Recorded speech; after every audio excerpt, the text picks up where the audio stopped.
The key to voter integrity, we're realizing as we look at all the different ways in which voting systems are manipulated, corrupted, it all starts with the voter rolls. Why? Because the voter rolls is the kind of registry. It is the telephone book, if I can use a kind of antiquated analogy, of all the supposedly eligible voters. Except that the voter rolls aren't really that. Yes, they have eligible voters, but they also have all kinds of ineligible voters. People who have died, people who have graduated and moved, people who have changed jobs and now live in a different state. Illegals who got driver's licenses and their names ended up on the rolls even though they're not actually eligible to vote.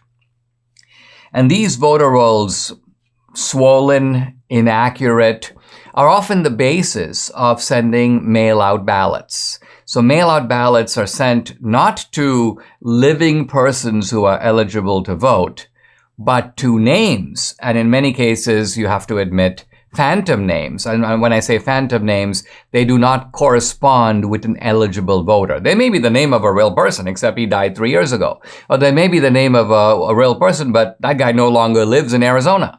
So the point being that these are real names, but they don't reflect real voters. There's a separation between the name and the voter. And because the ballots go out based on the names from the voter rolls, you have a distinction now between a ballot and a voter. The ballot is simply corresponds to the name on the voter rolls, but a voter is actually a person eligible to vote. Now, and a lot of times the Republicans have missed this distinction. They don't pay careful attention to the voter rolls. Democrats, of course, fight bitterly to keep these voter rolls swollen and inaccurate.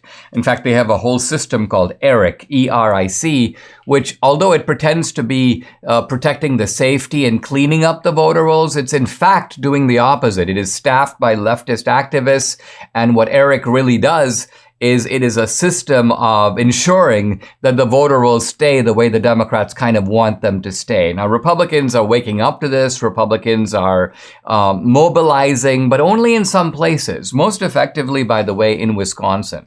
A group of people in Wisconsin came together and they started looking through the voter rolls one by one to ask, does this guy, does John Smith, does John Doe still live in Wisconsin? Or has John Doe moved, but his name is still on the rolls? And then you have to, again, not create a big, don't post it on social media or create a public uproar. This isn't about scoring rhetorical points. You go to the voter, to the authorities in Wisconsin and you say, hey, listen, this guy does not appear to be living in the state anymore. And they can look and see, oh yeah, he's actually moved. By the way, when people move, everybody knows except the election people. In other words, the DMV knows. And the tax people know. Not only the federal tax people know, the IRS, but the local tax people know, oh, this guy's now in our state. We're going to hit him up for state taxes. So there are systems for agencies that have an interest in keeping accurate records to get them. But you would think someone would automatically notify the election authorities and go, hey, listen, this guy's moved. And so he needs to be taken off the voter rolls in, let's say, New Hampshire or in California. But that typically does not happen, or it doesn't happen in a routine way. Well, the good news is that what's happened in Wisconsin is that by undertaking this painstaking work of verifying names on the voter rolls. And by the way, True the Vote does a good work in this area as well. True the Vote, in fact, filed a claim with the state of Georgia saying that 300,000 people who are on the Georgia voter rolls do not appear to be eligible voters in Georgia. Now, it's up to the authorities to verify this, to look case by case and decide, yeah, this guy still does live in Georgia.